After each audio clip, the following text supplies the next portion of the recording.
श्रीमन्नारायणीयम् दशकम् 48 मुदा सुरौघैस्त्वमुदारसम्मदैः उदीर्य दामोदर इत्यभृष्टुतः मृदूदरस्वैरमुलूखले लगन् अदूरतो द्वौ ककुभावुदैक्षथाः कुबेरसूनुर्नलकूपराभिदः परो मणिग्रीव इति प्रथाम् गतः महेशसेवाधिगतश्रियोन्मदौ चिरम् किल त्वद्विमुखावखेलताम् सुरापगायाम् किल तौ मदोत्कटौ सुरापगायद्बहुयवदावृतौ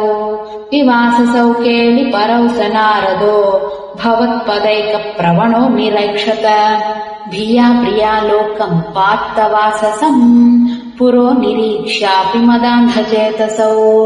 इमौ भवद्भक्त्युपशान्तिसिद्धये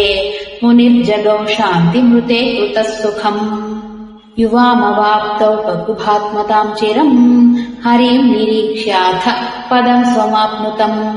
इतीरितौ तौ भवदीक्षणस्पृहाम् गतौ व्रजान्ते ककुभौ बभूवतुः अतन्द्रमिन्द्रद्रुयुगम् तथाविधम् समेयुषामन्धरगामिना त्वया तिरायितोलूखलरोधनिर्दुतौ चिराय जीर्णौ परिपातितौ तरु अभाजिशाखिद्वितयम् यदा त्वया तदैव तद्गर्भतलान्निरेयुष महात्विषा यक्षयुगेन तत्क्षणात् अभादिगोविन्द भवानपि स्तवैः इहान्यभक्तोऽपि समेष्यति क्रमात् भवन्तमेतौ खलु रुद्रसेवकौ मुनिप्रसादात् भवदङ्घ्रिमागतौ गतौ ऋणानौ खलु भक्तिमुत्तमाम् ततस्तरोद्दारणदारुणारवप्रकम्पि सम्पातिनि गोपमण्डले विलज्जितत्वज्जननी मुखे क्षिणा व्यमोक्षिणन्देन भवान् विमोक्षतः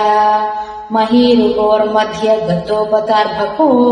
हरेः प्रभावा परीक्षतोऽधुना इति ब्रुवाणैर्गमितो गृहम् भवान् मरुत्पुराधीश्वर पाहि माम् गदात् श्रीहरये नमः।